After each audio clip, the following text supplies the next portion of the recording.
Bom, aqui a minha ideia, para dar o pontapé inicial aqui nesse debate, nessa exposição, é fazer uma super síntese, uma questão do tempo, né? Um tema super complexo, acho eu, que é a questão do Partido, do Partido Mundial da Revolução, da Quarta Internacional, e do seu programa, né? O programa de transição, chamado Programa de Transição.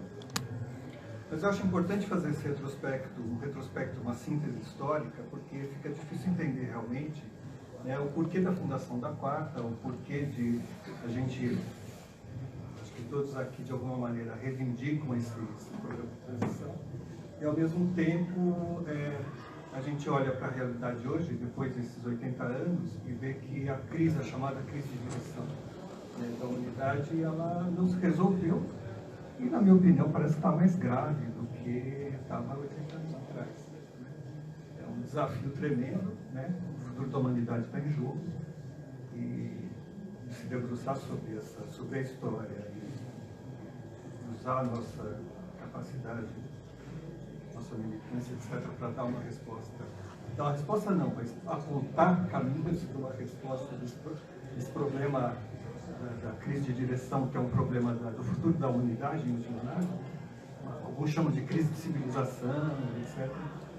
Eu acho que é fundamental. Então vamos lá. Questão do programa. A gente, de uma maneira bem simplificada, costuma definir programa como uma compreensão comum do período histórico, né, da conjuntura do período histórico, e uma compreensão comum das tarefas, ou seja, o programa é voltado para a ação, mas ele é voltado para a ação em cima de uma formulação de uma compreensão comum do momento histórico, ou seja, de uma teoria. E quem executa esse programa é um programa para a ação, e tem que ter aqueles que têm a compreensão comum do momento histórico e das tarefas se organizam para levar isso adiante. A gente pode chamar de partido, de etc., o que for, mas tem que ter um corpo orgânico, coletivo, militante, que leve isso adiante, que execute, faça a conexão entre a teoria, né, essa compreensão comum das tarefas e a intervenção cotidiana. A formulação do programa, né, a partir do método materialismo histórico, do Marx, etc., ela acompanha o desenvolvimento do capitalismo e da luta de classes no decorrer da história. Então, para retomar algo que já foi definido aqui, né, o programa de transição ele se funda na teoria da revolução permanente, né, que é uma síntese, né, um avanço do que Marx começou a formular já na época das revoluções de 1848, 1840 na Europa, né? Então vamos voltar um pouco atrás. Tá?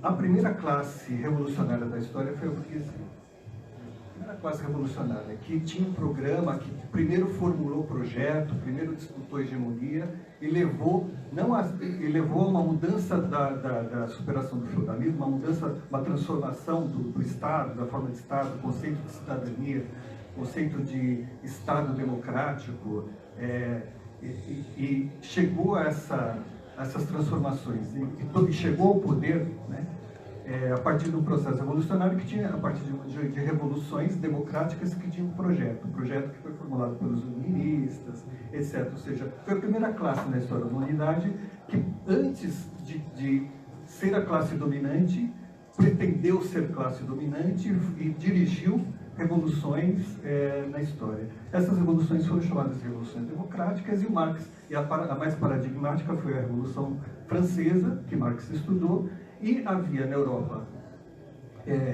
ainda muitos resquícios do feudalismo, de estados absolutistas feudais e tal, que na época de Marx, em 1848, 1850, havia mobilizações de massa, etc., que redundaram na chamada Primavera dos Povos, a Revolução de 48 e 1850. Nesse momento, a concepção que o Marx tinha de revolução proletária, já havia ideias socialistas, etc., era relativamente dúbia com relação se havia necessidade ou se aconteceria uma expansão das revoluções democráticas pelo mundo, né, varrendo os restos dos estados nacionais, os restos do feudalismo, derrubando o absolutismo, etc. Né, e, portanto, haveria uma fase, né, uma etapa democrática, no sentido socialismo, ou se já haveria a possibilidade de um transcrescimento desses processos revolucionários no sentido já de uma transformação social mais profunda, né, que era particularmente visível pela covardia das burguesias liberais em levar as revoluções democráticas até as últimas consequências. Marx viu isso na Prússia, lá em 1848, em outros processos revolucionários, na Espanha, um pouco depois, também, mais ou menos nessa época. E começa a vislumbrar uma possibilidade, que mais tarde também vai se expressar numa discussão que tinha em relação à Rússia, né? Se haveria possibilidade de se apoiar em comunas rurais na Rússia para avançar num processo de queimar uma etapa capitalista no desenvolvimento da Rússia, em associação com as revoluções proletárias nos países centrais, Alemanha, etc. Saltar essa etapa burguesa no sentido de construção de sociedades socialistas. Né? Nem se usava muito esse termo socialista, mas sociedade de transição ao comunismo. Então. Isso não chegou a ser desenvolvido numa teoria porque o próprio não amadurecimento das condições históricas da época não permitiam. Né? Vou acelerar um pouco. Quando o movimento operário começa a ganhar corpo, o marxismo começa a ganhar uma dimensão muito maior no movimento dos trabalhadores, etc., que se funda a Segunda Internacional, poderia ter sido a primeira, porque eu estendi demais, funda essa Segunda Internacional, que na Alemanha se forma um partido operário com influência de massa, que ganha sindicatos, que elege parlamentares, né, que a democracia, chamada democracia burguesa, democracia parlamentar representativa, começa a ganhar, começa a aparecer um sistema que permite mudanças, né, porque você consegue ter democracia, legalização dos sindicatos, fazer greves, conseguir melhorias salariais, conquistar direitos. Há um retorno, quase que com um senso comum entre a militância da social-democracia, de um etapismo renovado. E aquela evolução do pensamento do Marx é praticamente esquecida. Né?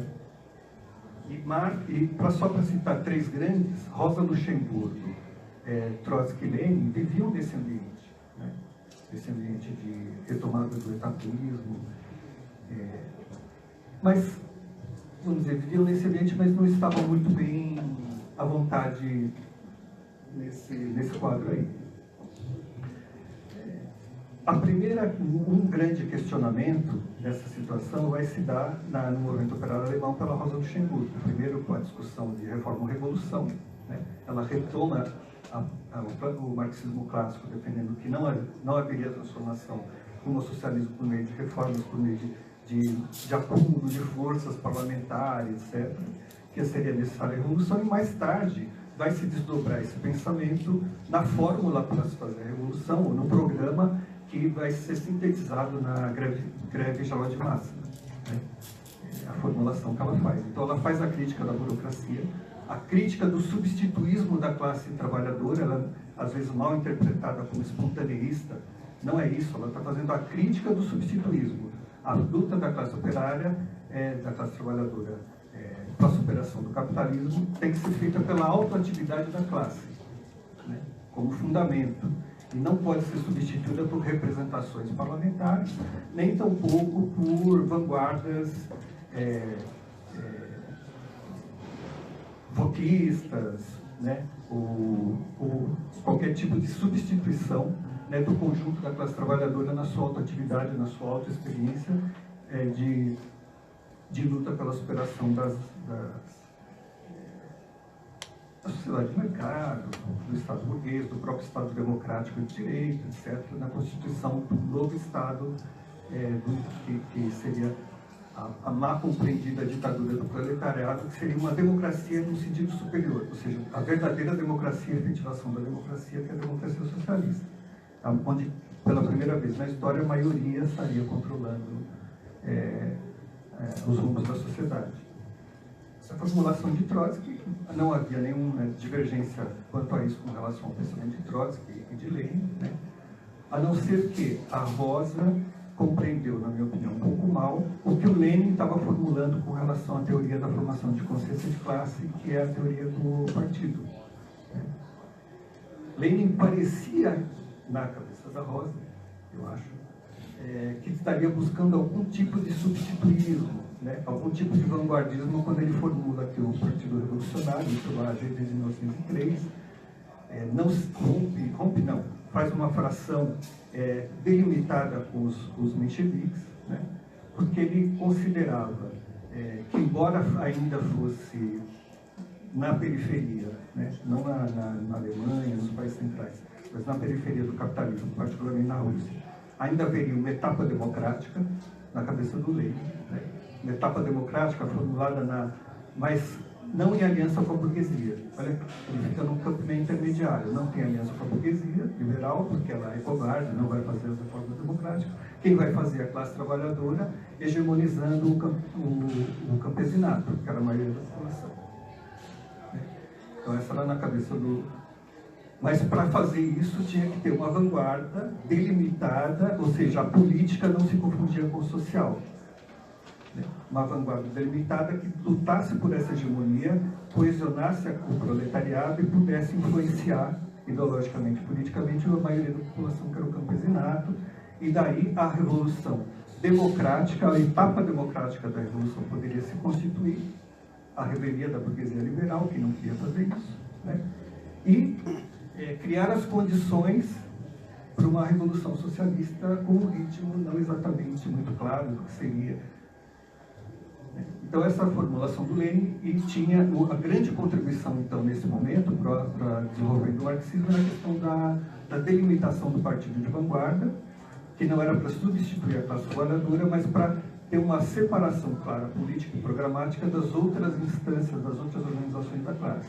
Sindicatos, que tem um limite no espontaneismo da classe trabalhadora para formular um projeto socialista acabado, né?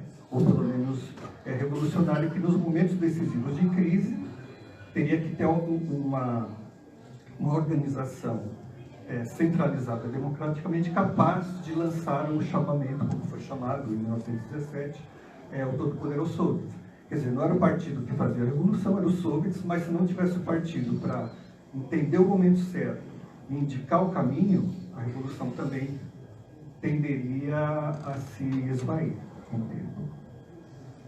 Essa foi a grande contribuição do Lenin. A contribuição da Rosa principalmente para a questão dos países centrais, de combater o burocratismo e alertar da impossibilidade de qualquer outra forma de fazer a revolução que não fosse pela autoatividade de massa, né? Através dos seus organismos e tal. E a grande avanço que estava com o Trotsky aí era de ter percebido, antes dos dois, né, que na fase do imperialismo, do capitalismo imperialista, né, não haveria sequer possibilidade de etapa democrática da revolução na periferia do sistema.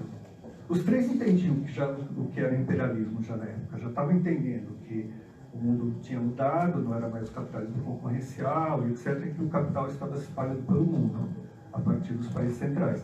Mas não estava muito nítido as consequências políticas disso, né? O Trotsky viu isso antes dos outros, formulou lá em cima da chamada Lei do Desenvolvimento Desigual Combinado, ou seja, não haveria mais para desenvolver capitalismo na periferia, não haveria mais necessariamente a necessidade de revoluções democráticas e coisas do tipo, porque a burguesia e o capital fariam, em associação às formas pré-capitalistas de produção e de formas de Estado, desenvolveriam o capitalismo pelo alto, sem arriscar nenhum movimento revolucionário, né? Sequer democrático.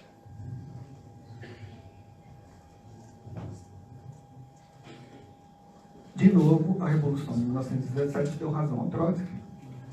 Lenin percebeu isso nas teses de Abril, que nada mais era que um programa de transição. Ele adaptou rapidamente, né, e lutou para que o Partido Bolchevique se adaptasse a essa realidade e compreendesse a necessidade da classe trabalhadora tomar o poder e avançar em medidas socialistas, né, sem nenhuma necessidade de se deter em nas bandeiras democráticas, etc. Essa história de fase democrática foi rapidamente superada pelos fatos, né? O governo Kerensky, que se mostrou que levaria a Rússia ao caos, etc. Na prática foi demonstrado os limites. E você tem aí, nesse momento, de 1917 até 1923, né, com a fundação da Terceira Internacional, um momento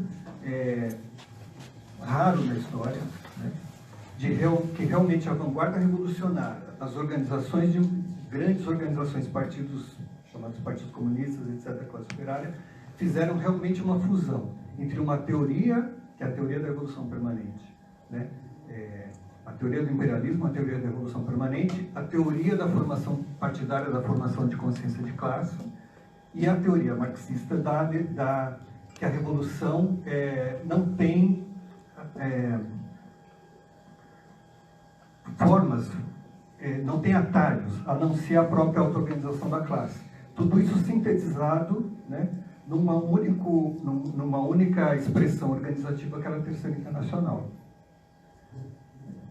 Acelerar um pouco. Porém, isso não durou muito tempo, né? Nesse período você teve o isolamento da Revolução Russa, o processo de stalinização, o processo não vou entrar aqui em muitos detalhes, mas o cerco imperialista à União Soviética, o atraso econômico, a perda de boa parte da vanguarda revolucionária na Guerra Civil e toda uma série de... A não ocorrência da Revolução na Alemanha e nos países centrais, tudo isso leva a um isolamento e a um fortalecimento, um recrudescimento do Estado, no sentido de um Estado que se coloca não como expressão da democracia dos trabalhadores, mas como controle da própria vida dos trabalhadores, ou seja, há uma separação entre o Estado e o fazer político de massas que reflui. Os soviets viram apenas uma forma, um mecanismo formal, eles perdem o protagonismo, né? Ou seja, o processo de burocratização, que mais tarde veio ser chamado de stalinismo, que vira uma força contra-revolucionária no interior do movimento operário, né, vai recolocar de novo a questão do novo etapismo, o etapismo requentado, né, que vai se expressar depois na política de frentes populares, de apoio às burguesias nacionais, seja nos países atrasados, com o pretexto de serem anti-imperialistas, como, por exemplo, apoio ao Chiang Kai-shek na China, né? Contra os japoneses, a gente faz aliança com a burguesia chinesa, etc. E vamos democratizar as relações. Ou seja, há um etapismo requentado, às vezes associado com um ultra-esquerdismo aventureiro. Por exemplo, a chamada intentona comunista aqui no Brasil, em 1935. Então, pega lá um tanto de... o setor militar, né, oriundo dos tenentes, tal, e tenta fazer uma rebelião armada, né, sem combinar com a classe trabalhadora. Combinou com os russos, mas não com a classe trabalhadora, né? Os russos stalinistas, né? E colocou de novo essa visão estratégica, né, que estava colocada nesse momento só nas mãos dos Trotsky como grande liderança, né, porque a Rosa já tinha sido assassinada em 1918. Né? O Lenin morreu já doente e tal, em 23, se não me engano. 24. Ficou nas mãos principalmente do Trotsky, sem desconsiderar outros, tal, estou resumindo bastante. E por essa razão, todo o esforço que ele faz é de manter vivo esse histórico, esse aprendizado histórico da classe da vanguarda, né, que estava sendo destroçado já pela Segunda Internacional, pela social-democracia, e com muito mais peso, vamos dizer, de derrotar o movimento que foi o stalinismo, né, que não só jogou o nome de socialismo na sarjeta, né? Identificar socialismo com o Estado burocrático, policial, assassino, né? Como de fato desorganizava, né, a classe trabalhadora em todas as suas lutas, o esforço do Trotsky de manter vivo isso, fundando a Quarta Internacional e sintetizando esse aprendizado no que a gente chama de Programa de Transição de 1938. Né? Ele é uma síntese, um esforço de síntese. Né? Então, assim, o programa real não é o texto que está ali. O programa real é essa história que tem que ser recuperada, que tem que ser recolocada em prática, refazer essa unificação entre o movimento real da classe, entre a espontaneidade da classe, entre as organizações de vanguarda, né, que precisam compreender, ter essa compreensão comum do momento histórico das tarefas, que é o programa, né, e atualizar para essa situação de barbárie que nós temos hoje. Eu já estou pulando 80 anos aí. Mas nesses 80 anos, muita coisa aconteceu. Teve a Segunda Guerra Mundial, teve os Estados Unidos virar a polícia do mundo, o principal país imperialista. Teve a China, que se transformou naquele país agrário, num país industrial, que hoje, de certa forma, é a oficina do mundo, né? Hoje, quer dizer, que é onde mais se extrai mais-valia no mundo. O mundo está muito diferente. Mas esses princípios básicos, eu acho que eles continuam mais do que válidos hoje. Né? O imperialismo ele avançou para o mundo todo. Né? Se não havia possibilidade de revoluções democráticas e de reformas em 1938, que dirá agora, em 2018, né? Completo delírio acreditar em alguma possibilidade de melhorismo do capital, do capitalismo. E recuperar, só para finalizar aqui o tempo do aluno, recuperar a imagem do socialismo, do comunismo, como uma democracia superior a qualquer forma de Estado burguês, de Estado democrático burguês. Não que você compare com a Suíça, sei lá com o quê, porque uma das grandes armas que o capital se aproveitou, inclusive, para atacar a União Soviética, é porque tinha um consumismo que seduziu boa parte da classe trabalhadora desses países ditos socialistas, né, desses países burocratizados, mas também tinha a imagem de que, pelo menos na Europa, havia democracia, coisa que não tinha lá. Né? O Estado policial. Não era só a liberdade de ir no supermercado comprar o que quisesse, tinha isso também. Mas havia uma falta de liberdade efetiva, real. Não havia liberdade de organização, liberdade sindical, liberdade de expressão. Né? Recuperar isso, né? Nas organizações, eu milito no Sindicato dos Bancários de São Paulo, que a gente vê nas organizações da classe trabalhadora, em termos de ausência de democracia, é uma coisa assustadora. Estou denunciando aqui, mas não é segredo para ninguém. Né? Então, assim, essa democracia dentro no interior do movimento e para conquistar as massas também. Isso não é uma questão menor. E a luta pelo socialismo também não pode parecer para as pessoas que elas vão ser exigidas de mais sacrifícios, que vai piorar a vida delas em função de um futuro maravilhoso. O Mesarios fala isso. A efetivação do socialismo tem que significar melhorias reais, efetivas, o mais rápido possível, de imediato. E se isso não for possível de imediato, que as pessoas compreendam por quê, porque elas estão participando da construção do processo. E aí a ligação entre a questão, chamada de questões econômicas e de melhoria do padrão de vida, com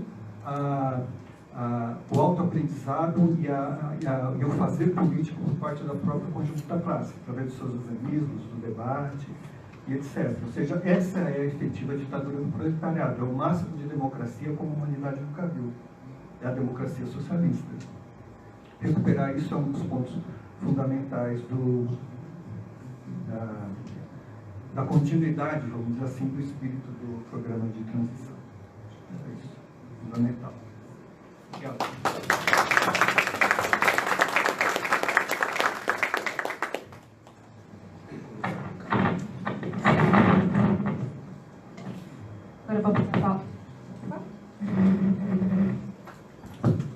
Agora vamos passar a palavra para Edson Martins Oliveira. quando tiver 5 minutos. Agradeço o convite.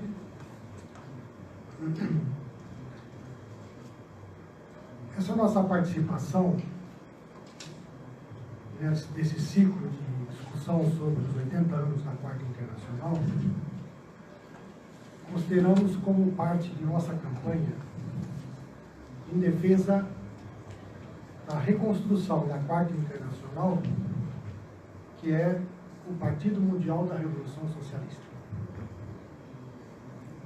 A Quarta Internacional ela foi fragmentada devido ao revisionismo, devido à predominância do centrismo em seu seio, isso no final de 50, e se alastrou nos anos 60, e hoje praticamente não temos organizativamente a Quarta Internacional. O que temos é a Quarta Internacional vivendo no programa de transição.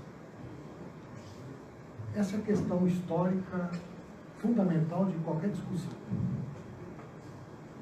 Não vejo muito sentido discutir a Quarta Internacional se não for com o objetivo prático de reconstruí-la, de como materializar o programa de transição construído dos partidos revolucionários. Porque o programa de transição, ele nada mais é do que a continuidade do programa dos primeiros 4 congressos da Internacional Comunista da época de Lenin e Trotsky. Os companheiros, as companheiras, ao lerem o programa de transição e ao compararem com os documentos da Terceira Internacional, vão observar que o programa de transição tem uma particularidade, que é um programa da época de triunfo do stalinismo, que indicava um processo de restauração capitalista. Essa é a particularidade do programa de transição. Vocês vão ver que na parte final dele tem uma resposta a este aspecto. Uma outra característica do programa de transição é que ele vai responder a um fenômeno, em certo sentido novo, que foi o ascenso do fascismo. A importância que vai ter no processo de desintegração do capitalismo, em que a burguesia mundial vai levar as últimas consequências à sua política de destruição da classe operária, que é representada pelo fascismo, pelo nazifascismo. É claro que na Primeira Guerra Mundial já havia esse embrião, mas ele vai se manifestar com toda a contundência a partir de 1933, principalmente com o ascenso de Hitler na Alemanha.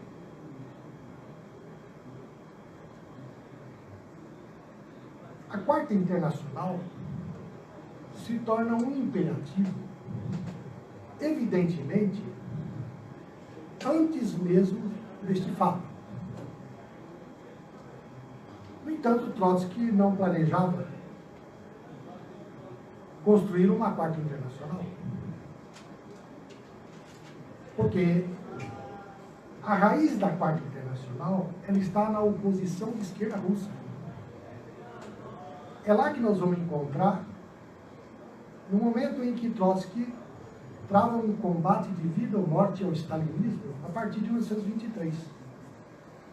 24, mais especificamente, com a morte de Lenin. E essa cisão que vai existir, que vai ocorrer no Partido Comunista Russo e no seio do o Estado operário, definirá o curso dos acontecimentos. E nesse curso dos acontecimentos está em questão o internacionalismo proletário. O stalinismo é uma revisão do internacionalismo proletário. É a negação clara, taxativa do internacionalismo proletário. Tanto é que o enfrentamento que Trotsky terá ainda nessa etapa foi a de qualificar a teoria do socialismo no seu país como uma teoria restauracionista. Uma teoria que levaria a solapar as conquistas revolucionárias do proletariado russo e internacional. Veja a importância dessa raiz. Mas nesse momento, não estava claro o desenvolvimento do stalinismo. O desenvolvimento do stalinismo como força contra-revolucionária vai ficar mais visível a partir de 1933. É o momento em que Trotsky analisa as ações contra-revolucionárias do stalinismo que levou a derrotas na China, principalmente, que foi em 27, e que, portanto, esta força contra-revolucionária, ela iria liquidar a Terceira Internacional. Até 1933, veja, Trotsky foi expulso em 29, né, de 29 a 33, a linha da oposição de esquerda internacional, que é a segunda fase, a primeira fase foi a esquerda, a oposição de esquerda russa, e a segunda fase foi a constituição da oposição de esquerda internacional. Nesta segunda fase, Trotsky defendia ainda recuperar os partidos comunistas e recuperar a Terceira Internacional. E por que essa era a formulação de que a oposição de esquerda não passava, naquele momento, de uma fração opositora ao stalinismo no seio da Terceira Internacional? Por quê? Porque não estava visível para o proletariado a traição do stalinismo. Lembro a vocês que Trotsky caracterizou o stalinismo como uma corrente centrista. Havia a direita. O cara expressava uma posição à direita. Em certo momento, teve inclusive que combater a direita para combater o centro, que era o stalinismo. Certo? Então veja, em 33, Trotsky fala: agora não tem mais solução. Por quê?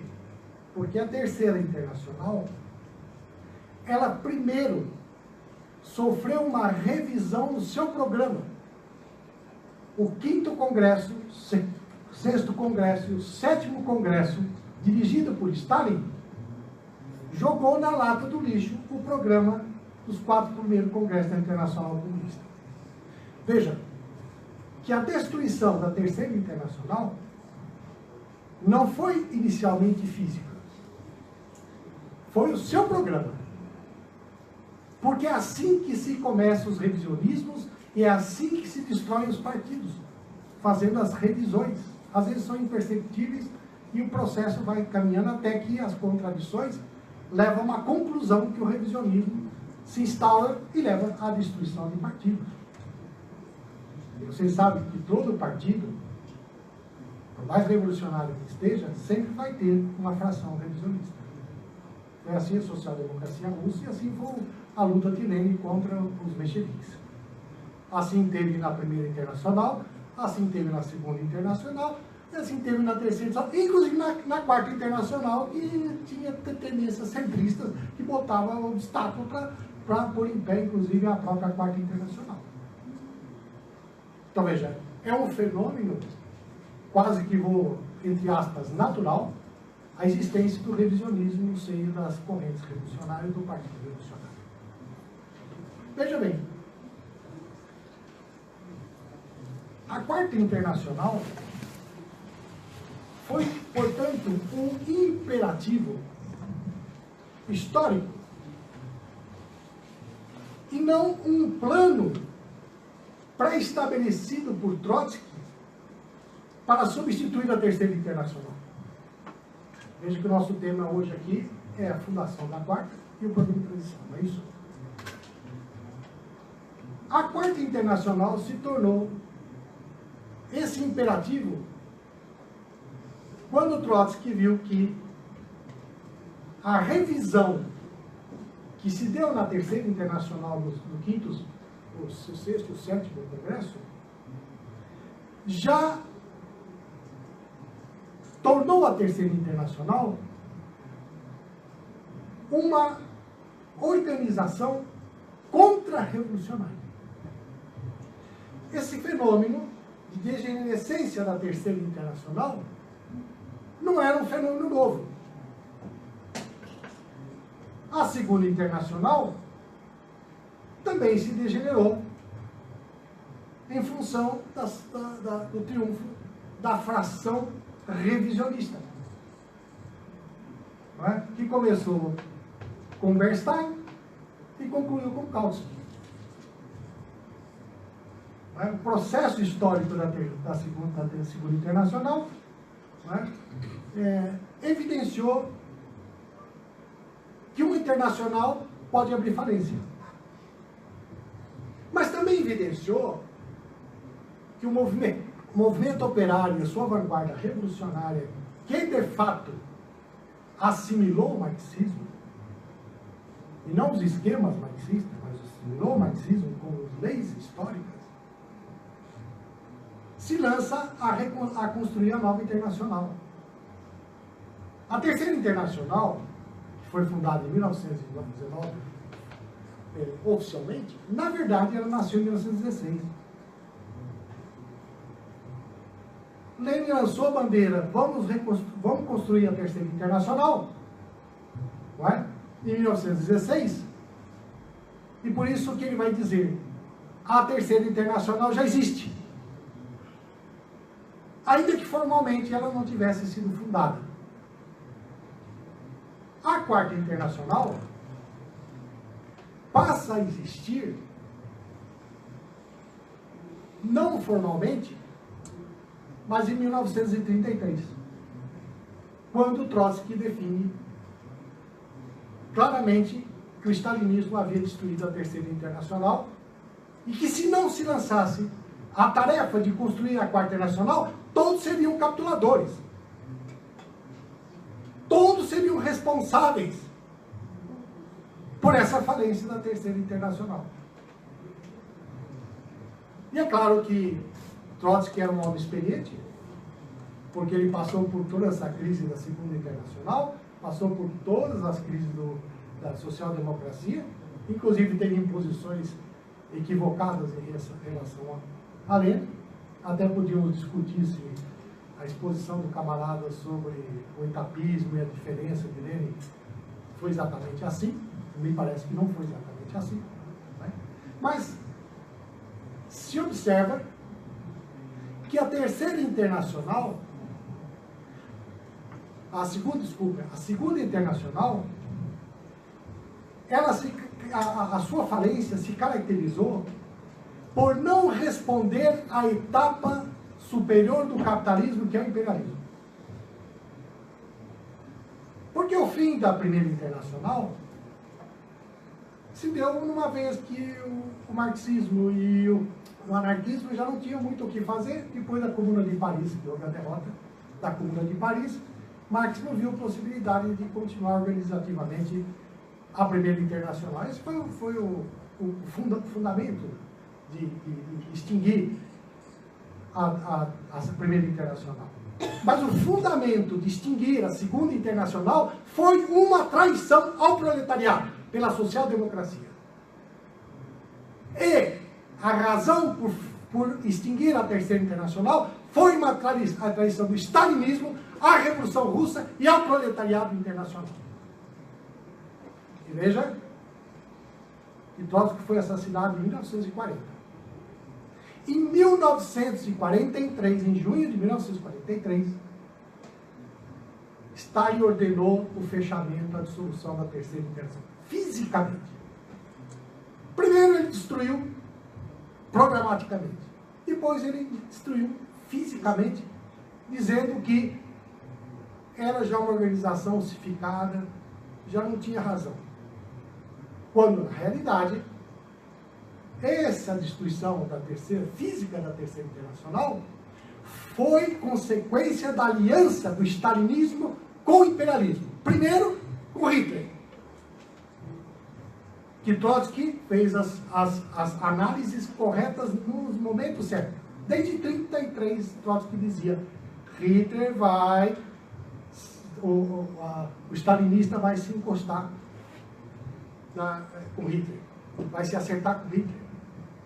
E depois, se aliando ao que chamava democracias ocidentais, quando na realidade era um imperialismo mais voraz, né, que é os Estados Unidos, etc. Essas alianças do stalinismo para lá e para cá iria tornar a Terceira Internacional um traste. Mas o imperialismo, claro, dizia, podemos continuar com a partilha do mundo agora no pós-guerra, mas a Terceira Internacional não pode ficar de pé. Portanto, foi um presente de Stalin ao imperialismo norte-americano, francês e inglês, o fechamento da Terceira Internacional. Veja, Trotsky já havia morrido quando a Terceira foi liquidada, fisicamente. Mas ele havia dito que ela ia ser liquidada fisicamente e, por isso, havia que construir a Quarta Internacional. Veja esse processo histórico, a nossa responsabilidade sobre esse processo histórico e compreendê-lo profundamente. Aí vem o programa de transição. O programa de transição, ele vai apenas culminar com um processo que começou já em 24 com a oposição de esquerda, né?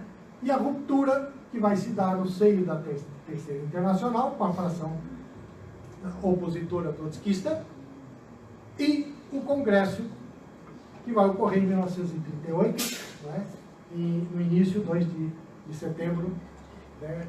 De 1938, portanto, há 80 anos atrás.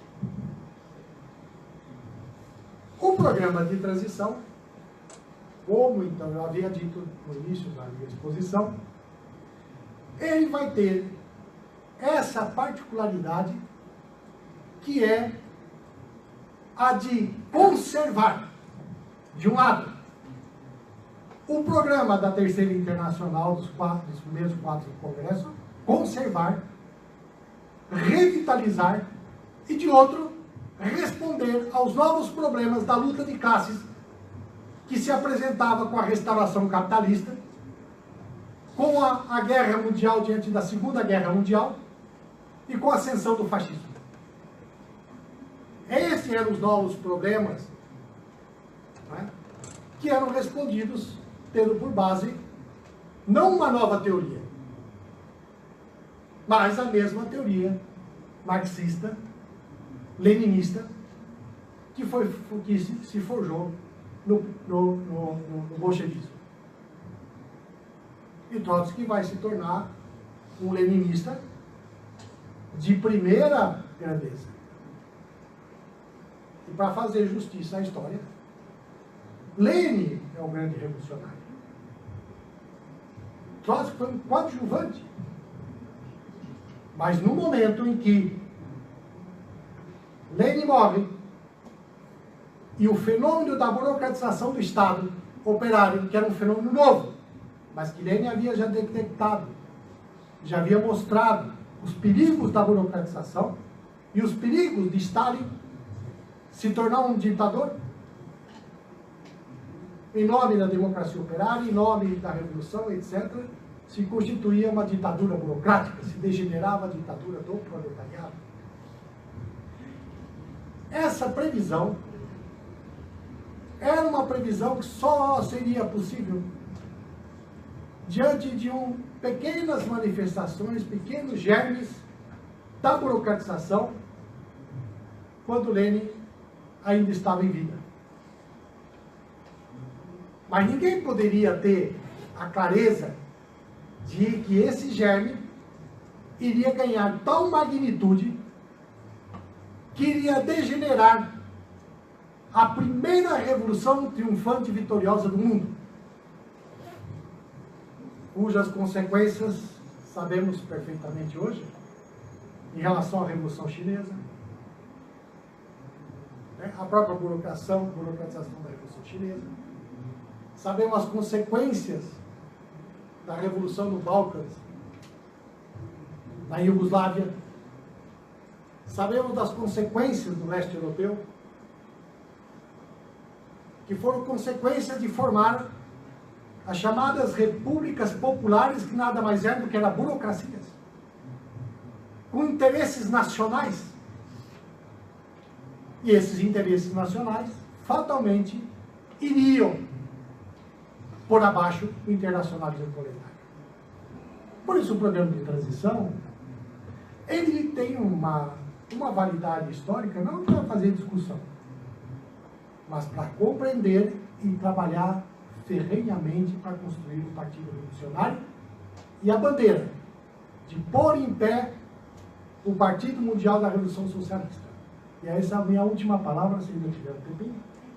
A última palavra, que é a seguinte: a Terceira Internacional se distinguiu da Primeira e da Segunda Internacional precisamente por constituir um Partido Mundial da Revolução Socialista. A primeira não chegou, a segunda era impossível, mas a terceira constituiu um Partido Mundial Socialista, sob o regime do centralismo democrático, sobre a base de um programa bem definido em seus 4 congressos, né? E quando no mundo inteiro se constituíram os partidos comunistas, no mundo inteiro, qualquer pipoca do mundo você tinha um partido comunista. Então, a Terceira Internacional foi a expressão da derrota do revisionismo, da derrota da social-democracia e da vitória da política internacional do proletariado, que teve como expressão internacional, obrigatoriamente, teria...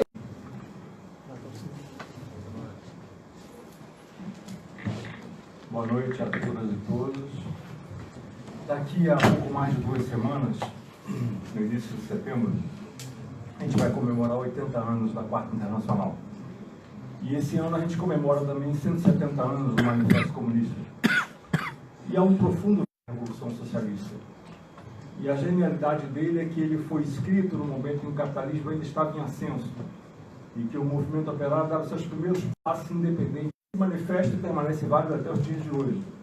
Na realidade, é o principal programa do movimento operário, historicamente.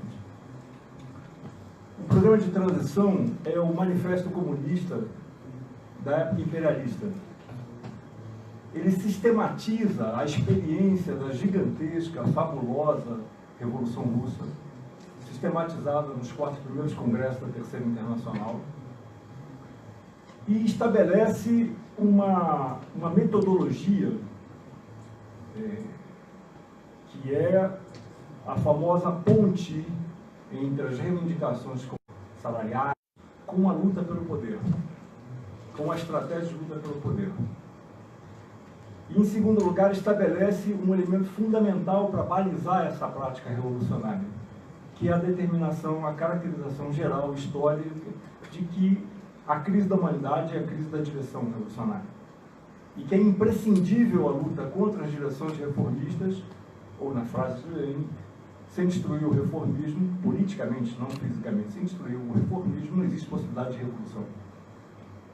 O programa de transição é essa junção desses elementos, a experiência da Revolução Russa essa ponte entre as reivindicações concretas e imediatas da classe e a estratégia de luta pelo poder e a disputa de direção com as direções reformistas.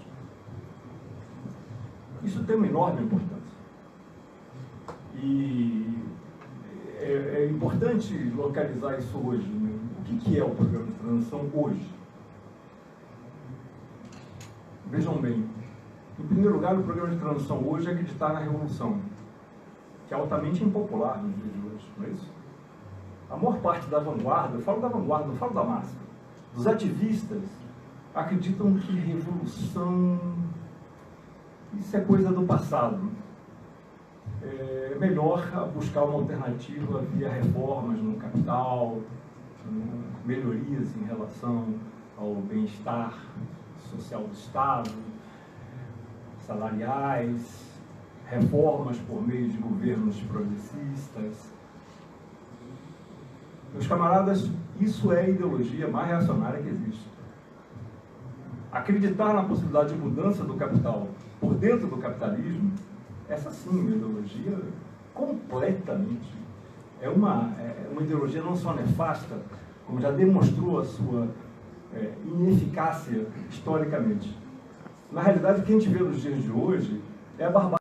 Basta ir aos bairros populares no mundo e você toca a barbárie, toca diretamente a barbárie. Eu estive no Haiti, ocupado por tropas brasileiras até um ano atrás, ocupado por tropas brasileiras mandadas pelo governo Lula até um ano atrás. Os elementos de barbárie saltavam em todas as unidades. Todas.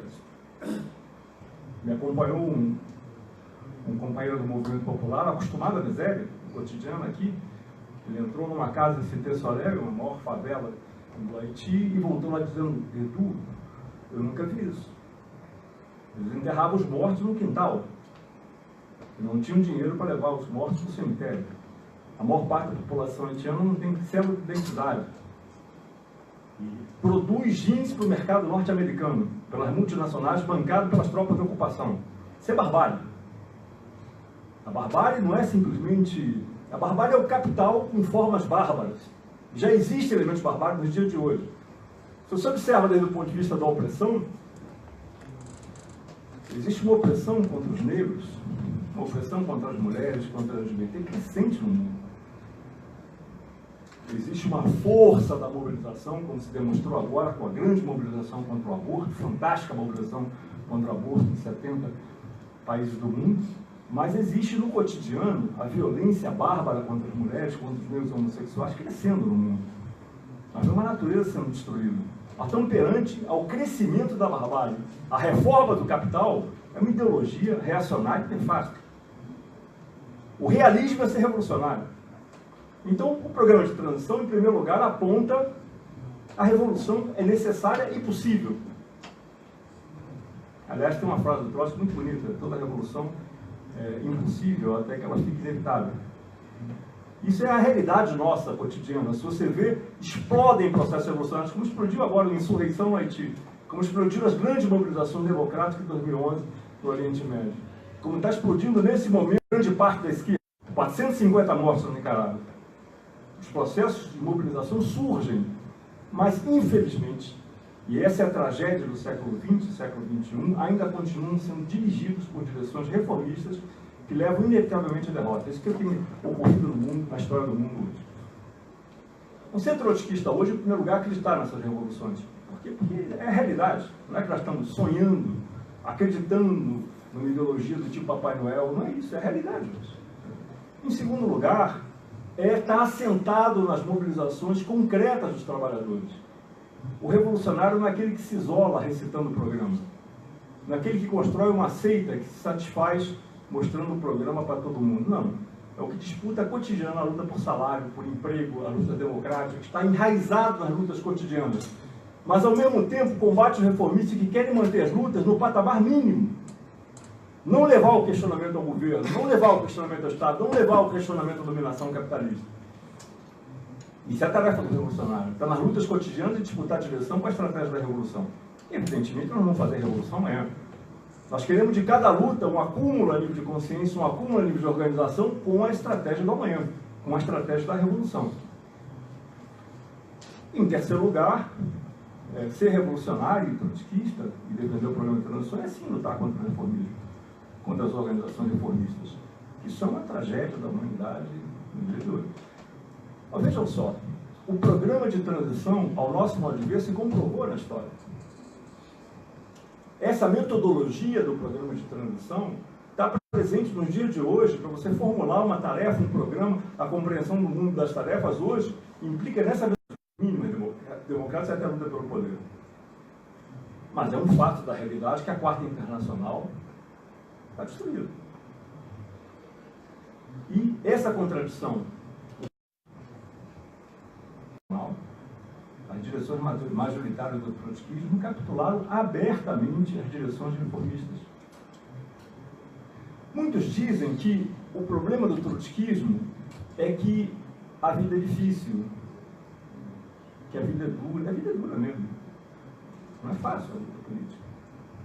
Mas, e que as direções reformistas têm muito peso? Sim, tem muito peso, lógico.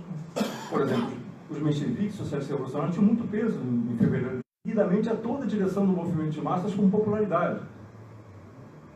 Capitularam abertamente o stalinismo no pós-guerra. É um famoso documento de Pablo, Aonde Vamos, que aponta a fazer entrismo nos partidos comunistas, e se diluir nos partidos comunistas, que era inevitável um choque entre a União Soviética e os países capitalistas, e os partidos comunistas iam inevitavelmente à esquerda. Essa política destruiu a Quarta Internacional. E depois, as direções que surgiram posteriormente foram capturando a todas as direções majoritárias. Eu estive recentemente na Bolívia. A Bolívia é um país fascinante, precisa ser estudado pela vanguarda brasileira. Ao contrário do Brasil, a Bolívia viveu 3 crises revolucionárias em 70 anos. 51, 85, 2003. A vanguarda boliviana fala de revolução, mas não como algo distante. Ela viveu o processo revolucionário. E a Revolução de 51 havia a possibilidade, o trotskismo na Bolívia, tinha um peso de massas. A COB nasceu por inspiração e programa de uma organização trotskista, o POR. E o POR na Bolívia, por direção da Quarta Internacional, pela direção majoritária da Quarta Internacional, capturou abertamente o MNR, uma direção nacionalista burguesa. Entregou um processo revolucionário nas mãos do nacionalismo burguês. As milícias armadas do proletariado mineiro era a única força armada na Bolívia por quase 8 anos. Ele diz o seguinte: se você tem 2 filmes, o mesmo filme para ver em 2 cinemas, um cinema é luxuoso, tem uma projeção maravilhosa, um som de primeira, e o outro é um pulgueiro, né, com cadeiras quebradas. Onde você vai ver o mesmo filme? Você vai escolher um cinema melhor.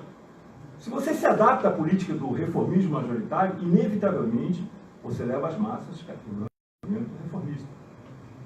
E isso é a tradição dessas direções, até os dias de hoje. Vejamos. Baixar a terra essa discussão. Eu ajudei a fundar o PT. Eu fui da primeira direção do PT aqui na Penha, fui o primeiro presidente do PT da Penha, da direção estadual do PT, e fui expulso com meus camaradas da Convergência Socialista em 92, quando o PT começou a virar isso que está aí. Isso que está aí. A direção do PT hoje é uma direção pró-imperialista. Pró-imperialista. Essa farsa que Maduro é anti-imperialista é uma farsa. Está entregando boa parte da produção mineral do país, da produção petroleira. Em nome do socialismo e apoiado por grande parte da esquerda mundial, pelo PT inclusive. PT e fora de São Paulo. Nicarágua nos dias de hoje. Na Venezuela, tive contato com algo semelhante ao que está se passando na Nicarágua. Estive num bairro na Venezuela, tinha um ativista que me mostrou uma casa e falou: sabe quem se reúne ali? Eu falei: não, os fascistas. Eu falei: fascista? Ele é. Sabe quem são os fascistas para ele? Infelizmente, esse é um debate entre trotskistas. O secretário unificado, por exemplo, nos dias de hoje, ainda captura abertamente a Maduro. Felizmente se distanciou de Ortega. Felizmente se distanciou de Ortega. Também era demais, né? Também era demais. O PT continua apoiando. Breno Altman agora fez um artigo na Folha de São Paulo, não sei se vocês viram, cada bocado de situação histórica. mas ele também tem que ser atualizado. Ele foi escrito, uma parte dele está ultrapassada. Por exemplo, ele estabeleceu um programa para as revoluções da Argentina, companheiros da Itália opinando sobre nos Estados Unidos. Isso é um processo revolucionário vivo, polêmico. Um partido tem que ser um partido democrático. O partido bolchevique era um partido democrático, muito mais democrático, o Luiz não vai ficar bravo comigo, do que um PSOL. Quem decide a política do PSOL, desculpe, Luiz, são os parlamentares. Que democracia é essa? São os parlamentares que decidem. Uma vez nós fizemos uma campanha eleitoral junto com o PSOL e o Quarto Internacional. Essa é uma verdade.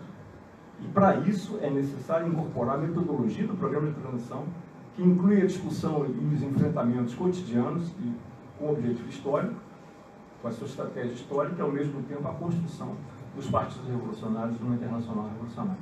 Muito obrigado.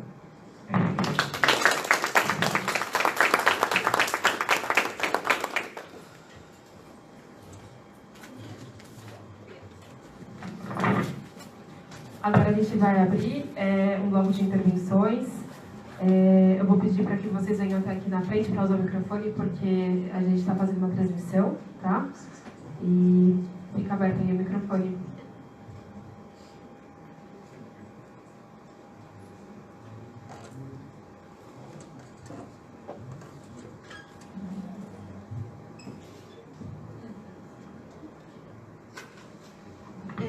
Boa noite, meu nome é Rita, eu sou do PSOL, da Insurgência, também milito desde o início do PT, ajudei a fundar o PSTU e agora estou no PSOL.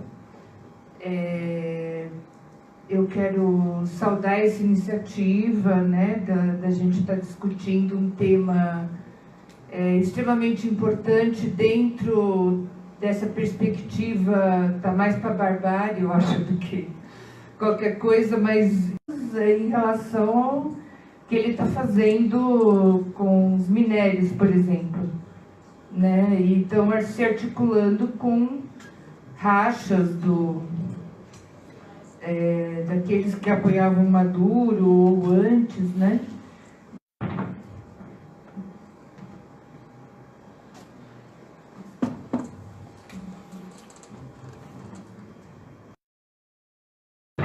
Boa noite aos companheiros e companheiras. Me chamo Neto, militante do Partido Operário Revolucionário.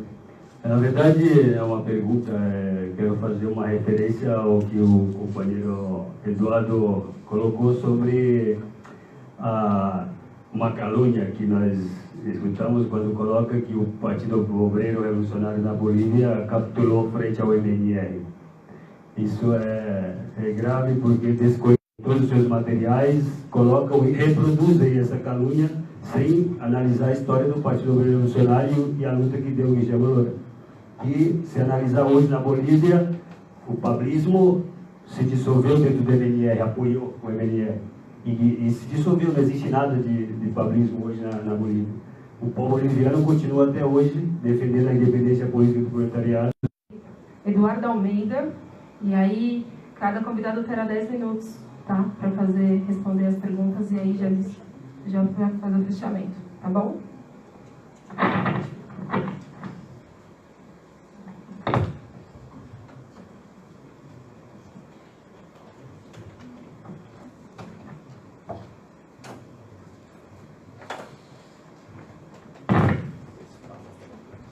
Revolucionários e polêmicas às vezes duras.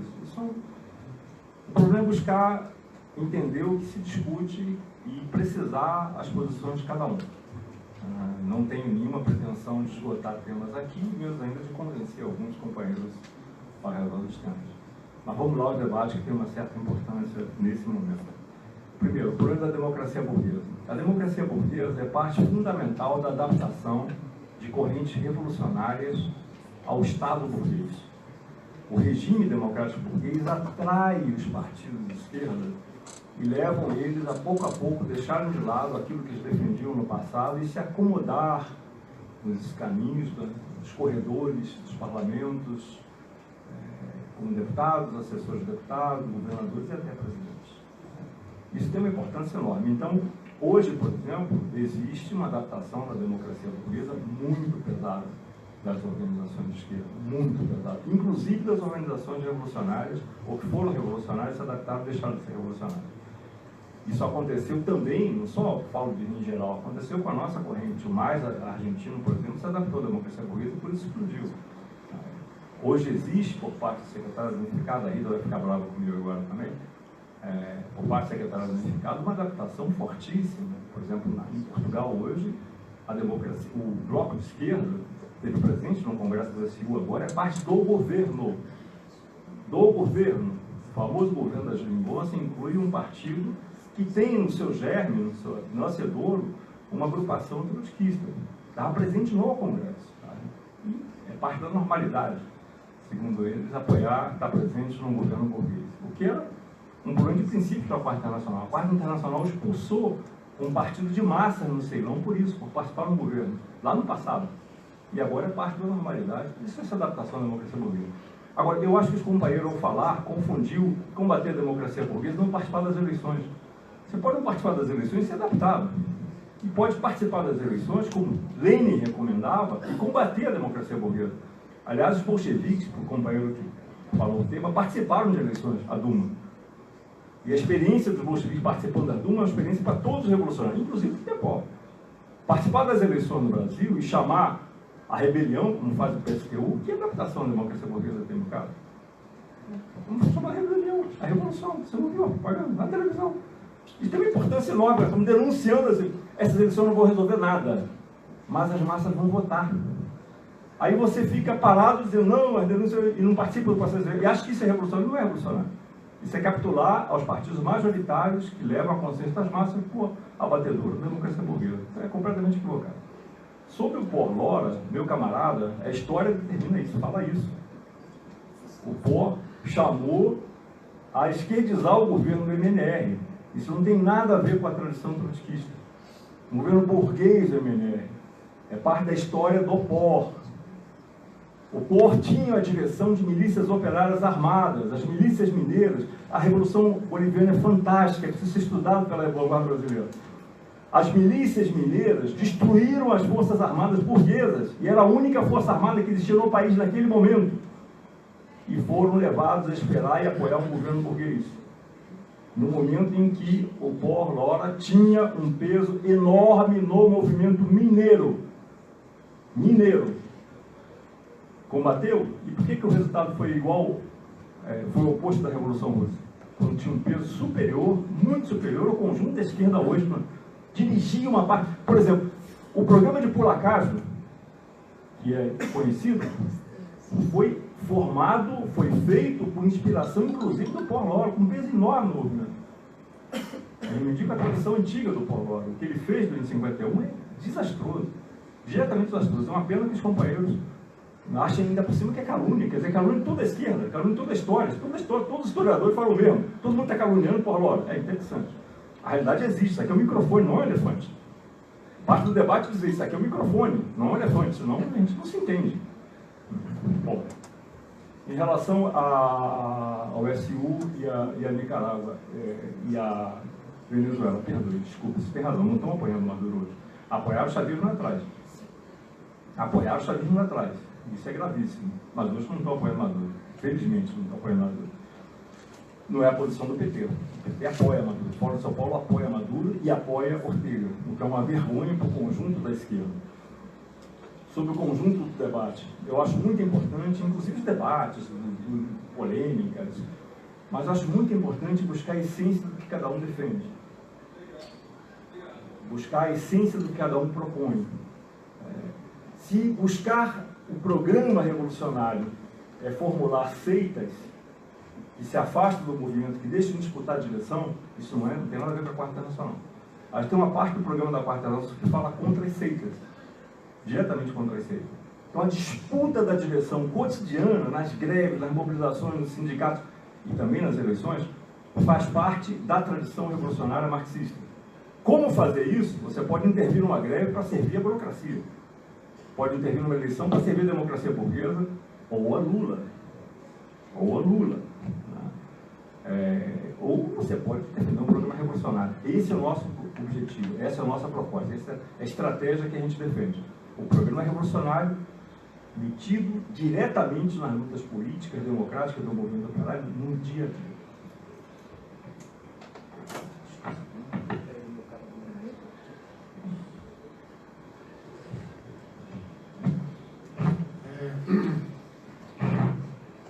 Antes de mais nada,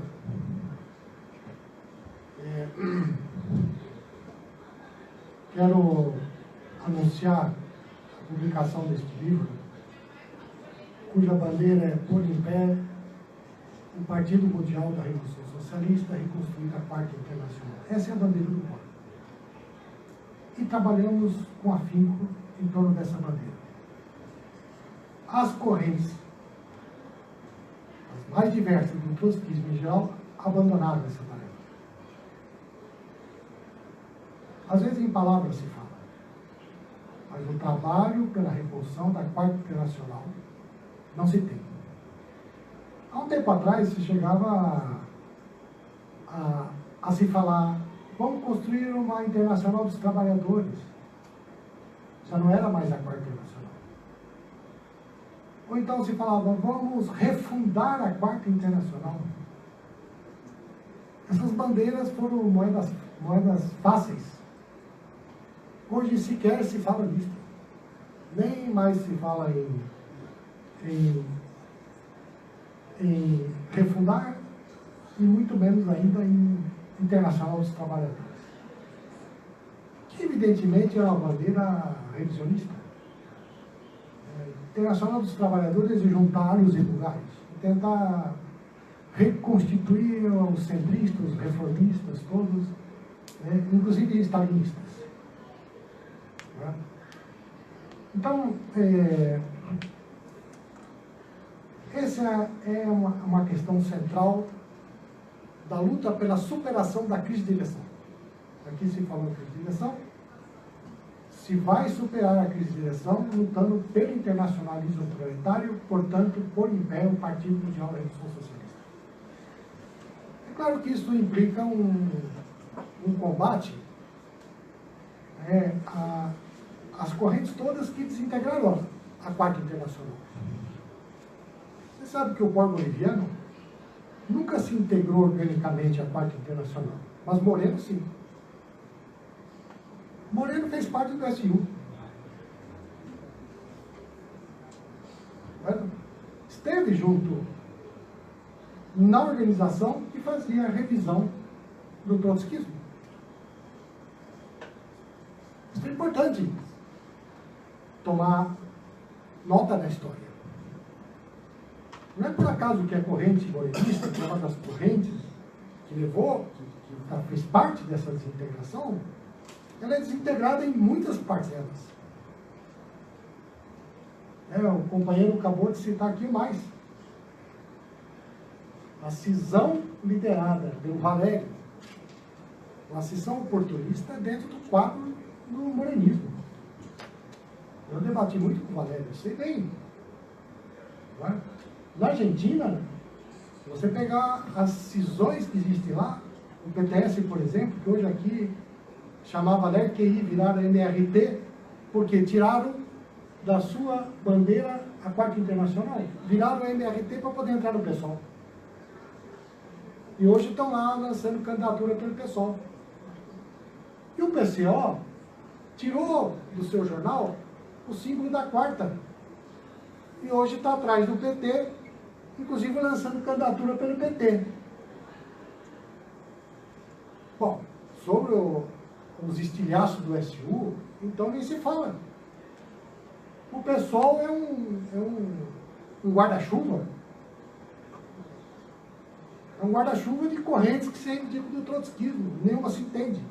E agora vai integrar o mais para criar mais confusão lá dentro. Porque certamente vai ser uma briga entre os revisionistas. Porque a finalidade do PSOL não tem nada a ver com a Internacional. Como partido, o PSOL não tem nada a ver com a reconstrução da Quarta Internacional. É uma corrente reformista. Por seu programa, por suas teses. por sua tática eleitoral, etc. Eu não podia deixar de nos referir à história da calúnia. O camarada aqui disse assim, mas se todo mundo fala, então não é calúnia.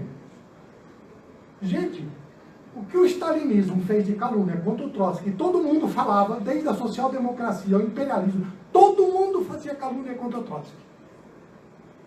Todo mundo. A história está conhecida, conhece sobejanamente as calúnias. Quando o camarada fez a exposição dele, ele disse, a Internacional modificou a política do povo. A intervenção internacional não pode. E não foi em 51, em 52. A Revolução é de 1952, não é de 51. O Port sofreu 3 cisões. A mais grave foi exatamente a de 62, por aí, quando foram expulsos os pablistas. Os pablistas levaram a maioria do partido. O partido ficou com a ultraminoria. Eram os pablistas. Porque, assim, os revisionistas do SU intervieram no POR e defenderam o apoio ao MNR. Mas a fração de Loura não defendeu o apoio ao MNR. E os camaradas desconhecem a história. Desconhecem os documentos. E um repete o outro. Acaba de existir uma cisão, ele falou, o POR é traidor. Traiu a Revolução de 52. Como é que um partido pode trair a Revolução de 52 e ser a única corrente trotskista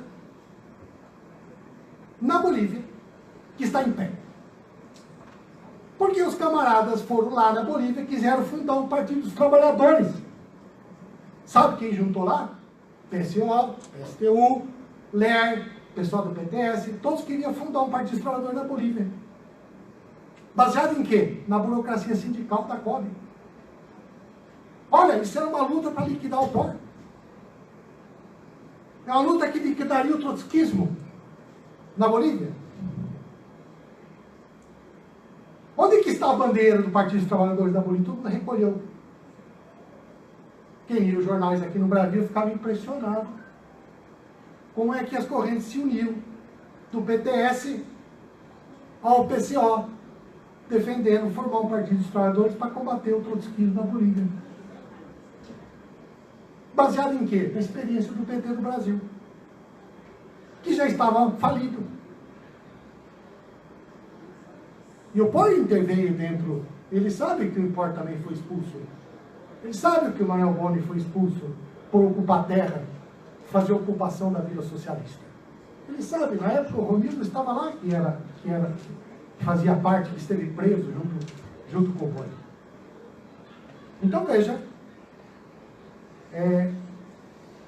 há muita confusão que as correntes não se esforçam em se apoiar nos documentos que estão todos escritos.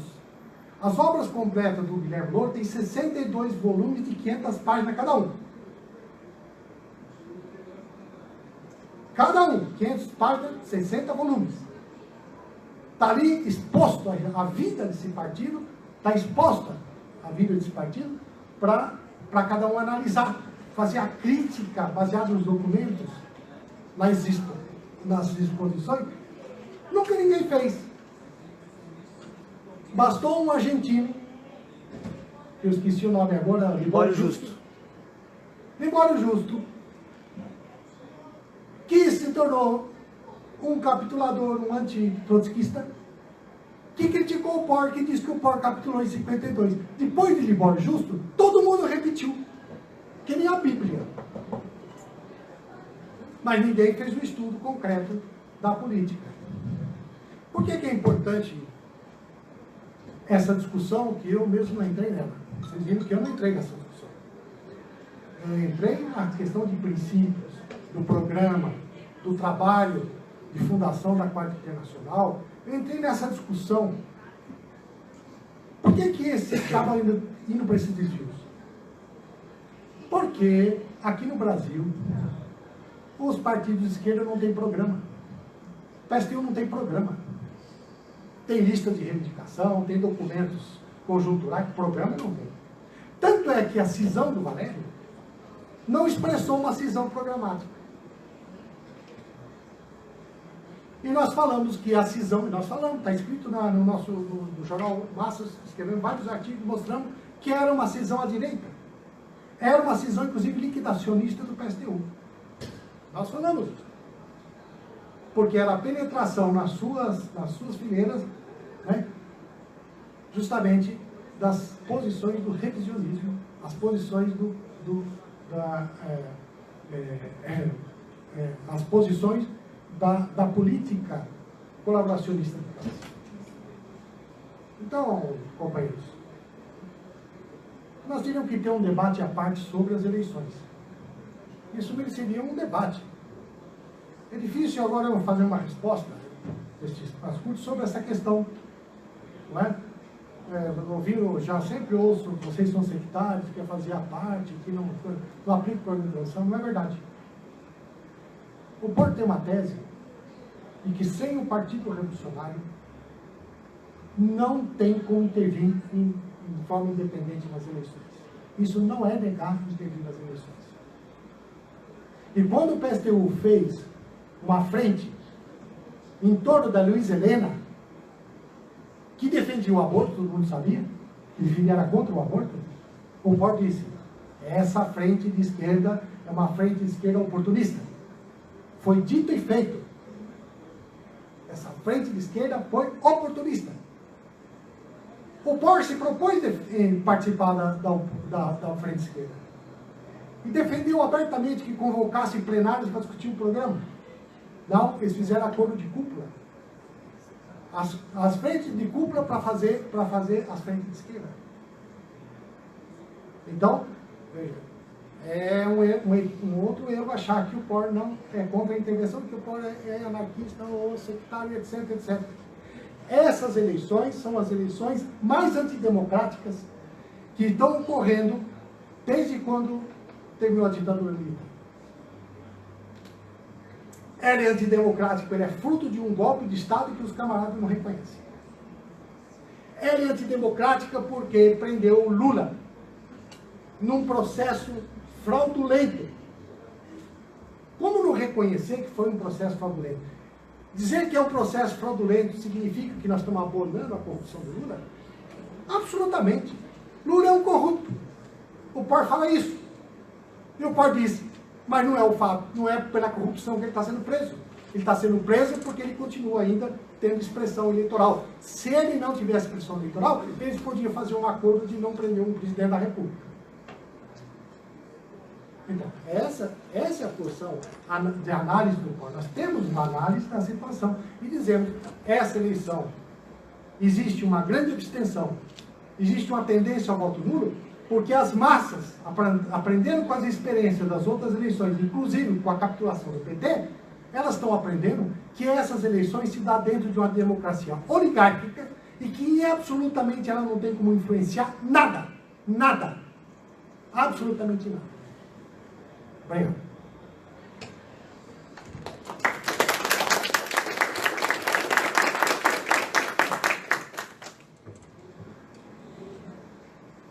Pois é. Vocês podem perceber aqui a unidade da esquerda talvez seja um pouquinho mais difícil do que a gente gostaria. Mas tá, vou aproveitar essa deixa para dizer o seguinte, mas eu sou muito otimista. Eu acho que não tem nada que um bom ascenso do governo de massas resolva, né? Porque não vai ser com idiosincrasias ou avaliações, etc. Isso é muito difícil mudar, né? Mas o movimento de massa dá jeito em muita coisa, eu acho que eu sou otimista, eu acho que senão também a gente não estaria aqui, né? E aqui só tem 3 coisas, você imagina se mudasse todo mundo, eu acho que essa sala toda ia ficar, sabe? Ia ter lá muito acordo, pelo menos no debate, né? Mas também isso leva a gente a pensar em outra questão, né? Que é da relação dos revolucionários com as outras organizações da classe trabalhadora que não são revolucionárias, que têm concepções reformistas, que se detêm na luta por reformas, etc. Então, acho que essa caracterização de reformismo não é suficiente. Ela é necessária, mas não é suficiente. É como esses reformistas se portam, né? É diferente, na minha opinião, o trabalhador de um movimento social que está lutando, por exemplo, por moradia ou por questão de creche, né? É uma luta reformista, né? Mas não necessariamente está sob direção de algum setor, em aliança necessariamente com setores burgueses, porque dificilmente setores burgueses estão interessados em disputar qualquer mobilização popular, de fato, que seja de fato popular, ocupações, etc. E outra coisa, por exemplo, é a burocracia sindical, né? Que é claramente adaptada à democracia burguesa, o Estado burguês. A democracia, aliás, que é cada vez menos democrática. Agora, no Brasil, a gente está vendo a situação, né, que a gente também avalia que foi um golpe institucional, não é um golpe clássico, tal, mas tinha um objetivo claro de restringir mesmo a parte, porque o Lula era um pouco incômodo, não era mais o momento. Depois da crise de 2008 e depois da dificuldade de superação da crise de 2008 no mundo, começa a surgir de uma dificuldade de manter as coisas funcionando como estavam, né? Aquela conciliação do governo, que parecia bem sucedida do lulopetismo, né? Que conseguia fazer pequenas concessões, fazer pequenas concessões muito por dentro, inclusive, da lógica de mercado, né? Essencialmente era assim: vote no PT que a gente garante que você tenha uma inserção social entrando no mercado de consumo e tudo mais, né? Então, assim, nenhum direito, mas melhoria de vida pelo acesso ao emprego precarizado, consumo, etc. Isso aí fez água com a crise, quando a crise de 2008 finalmente chegou aqui, quando o valor das commodities caiu, não tinha mais-valia chinesa vindo para cá, né, na forma de dólares, de comércio e tal. Então, criou um problema extra para manter aquela, porque era muito cômodo para a burguesia também, tem um regime, um governo do tipo do PT, que tinha como função manter a classe trabalhadora apaziguada e tal. Não estava conseguindo. Veio o movimento de 2013 e mostrou que o PT não servia mais para conter as massas, né? O PT tentou ainda, provou lá a lei antiterrorista, foi a Dilma que assinou, tentou mostrar que, olha, nós podemos sim ser úteis aí, mas não tinha. O setor burguês, né, núcleo burguês, pensou muito e fez a opção, não vamos dar mais chance para esse cara, vamos por uma outra via. Acho que foi isso que aconteceu, foi a via antidemocrática como é tradicional para a autocracia burguesa brasileira. Nada de novo aqui, né, na política brasileira. É uma sequência de golpes variados e diferentes, com muito protagonismo do setor militar, né, sempre tutelou, acho, só mesmo nos momentos mais democráticos, sempre com a espada sobre a cabeça, né, com o tanque nas nossas costas. E só voltou à normalidade, vamos dizer assim, a política brasileira. Então, que a ascensão do Lula, não importa como de culpa juridicamente ele tenha, tal, foi utilizada para tirar um cômodo da jogada e tal, e ter mais controle sobre o processo eleitoral. Outra coisa,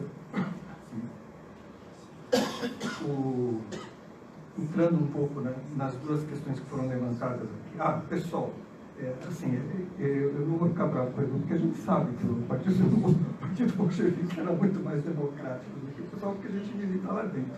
Então, nada de novo. Assim. Agora, só discordaria alguma coisa. Assim, não são os parlamentares que mandam no partido. A Heloísa Helena é prova disso, que ela caiu no ostracismo exatamente porque se contrapunha à mobilização, a questão de ser contra a legalização do aborto. Não só isso, né, ela era muito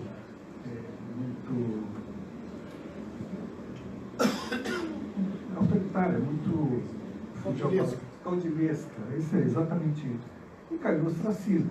Prova que ela que tinha expressão eleitoral, tinha 5% na época da frente.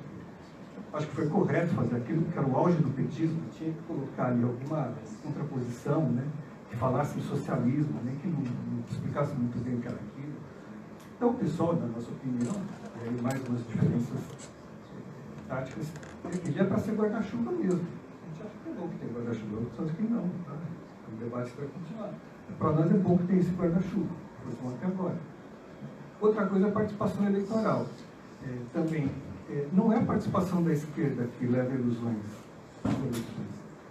É a própria dinâmica da reprodução da vida privada, etc., que as pessoas só veem o momento eleitoral como um momento que elas discutem e são chamadas a falar alguma coisa sobre política. Porque no cotidiano, a grande massa de trabalhadores não pensa em política porque pensa no seu cotidiano, na reprodução da vida privada. Isso é o domínio do capital sobre a vida das pessoas. Quem faz política é minoria. E dessa minoria, quem faz política revolucionária é a minoria da minoria. Então, assim, não tem muito como fugir disso. Você aproveitar, desprezar esse momento para fazer alguma discussão política e, na nossa opinião, até eleger algum parlamentar que na visão do Lenin, ele tinha que ser uma espécie de cavalo de Troia dentro do parlamento. Ele não entra lá para cogerir, para falar que o parlamento é representação do povo. Não, ele entra lá para sabotar o parlamento. Essa é a função do parlamentar revolucionário. É para lá por dentro ser o tribuno do povo lá dentro. E se for para ele ser caçado, que seja. Entrar em conflito lá dentro. É essa a função. Então não tem nenhuma contradição, não reforça a ilusão na democracia, na nossa opinião. Agora, claro que pode reforçar se fizer política oportunista, no sentido de só queremos carga, etc. E só para completar, eu falei da burocracia sindical, a questão da greve. A maior greve geral dos últimos anos foi feita a greve agora contra a reforma da Previdência. Quer dizer, tinha um apelo popular gigante, né? Um pouco que se conseguiu de impor a tática de frente única para a burocracia, não só da CUT, mas para além da força sindical, etc., resultou naquela paralisação que era, talvez nos anos 80, que a gente tenha visto alguma coisa nem isso parecida. Nem teve uma greve em 89, que talvez lembrasse, né? No Brasil bastante diferente. Foi uma coisa impressionante. Por isso mesmo, ela foi sabotada, porque surpreendeu a própria direção burocrática. Eles ficaram morrendo de medo, eles levaram eles, porque eles perderam o sono naquele dia. Porque não era para ser aquilo. Né? Não era. Né? Isso não tem a ver com... Tem a ver porque essa burocracia é eleitoralista, mas não é só com isso. É com a questão de que a burocratização é tão profunda que qualquer movimento que demonstre que eles são, que demonstre a própria força da classe, coloca em risco a existência da própria burocracia. É a lógica da sobrevivência. Né? Sobrevivência enquanto burocrata, enquanto alguém que tem a função que existe exatamente para ser um desorganizador. A função deles perante o capital é ser um desorganizador da classe. Burocracia, por definição, é isso. É a questão que colocava do substituísmo. Né? Só que é um substituísmo negativo. Ele se apresenta para as suas categorias, para a sua classe, como prestador de serviço, em troca dos seus privilégios de liberação de ponto. Aquelas coisas que parecem muito pouco, mas para a classe trabalhadora, em geral, são privilégios. Às vezes, semelhantes ao do parlamentar. Eu não sei o que é pior, se é carreirismo parlamentar ou carreirismo sindical. Sinceramente, eu acho que são dois problemas estruturais da representação política, né, que colocam um entrave que é muito difícil combater. Muito difícil combater. Precisa ser combatido exatamente pelas organizações, pela democracia dentro das organizações, e se esses parlamentares e sindicalistas são militantes dessas organizações, tem que ter um controle férreo sobre eles e mecanismos, né, de não deixar, por exemplo, um dirigente sindical se eternizar por 30 anos. Por que explica isso? Não é porque o cara é o melhor sindicalista do mundo, que se ele tirar, vai acabar o movimento sindical. Não é por isso. Então, acho que isso explica mais a questão da sabotagem da mobilização do que a perspectiva só eleitoral, que vai interferir na eleição, porque a nossa prioridade é eleger Lula, sei lá quem seja. Acho que é isso. Muito obrigado.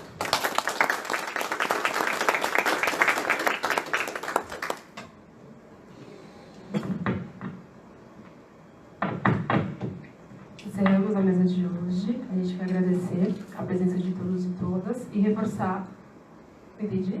Na próxima terça-feira, na mesa de encerramento. Ah, sim, é isso que eu falar. E reforçar o convite para a mesa, para a última mesa, né, que vai encerrar o seminário, que vai ocorrer terça-feira, nesse mesmo local, às 19 horas, né? E o tema da mesa é Legado de Trotsky e a tradição trotskista, tá? Estão todos convidados. Obrigada.